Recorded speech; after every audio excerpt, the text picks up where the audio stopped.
Tungod lang sa posporo nga gidulaan sa mga bata, 300 ka pamilya ang nawadlaan og panimalay sa Butuan City. Samtang sunog ni Ulbusab sa Cotabato ug General Santos City. Si Darius Relatado alang sa dugang detalye. Tungod gama sa light materials, paspas nga gilamoy sa kalayo ang 50 ka mga balay sa barangay Mahogany, Butuan City.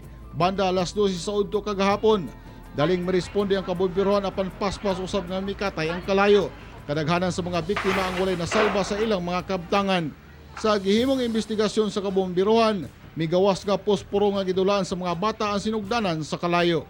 Ato kining bantayan natong mga kabataan. Ug ato yung kining idukaron na dili maayong magdula og kalayo kung sa delikado nga magdula og kalayo.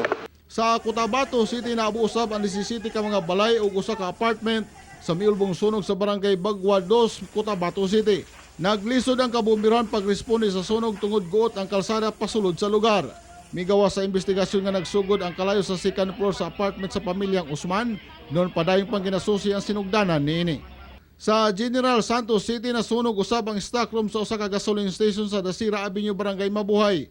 May nalamang kay daling miabot ang mga bumbero ug napakgang ang kalayo ug wala na miabot sa tubo nga ginagian sa gasoline vapor o fumes. Gipalawman pa sa kabumbiran ang investigasyon sa maong sunog. Ako si Darius Relatado para sa One Mindanao.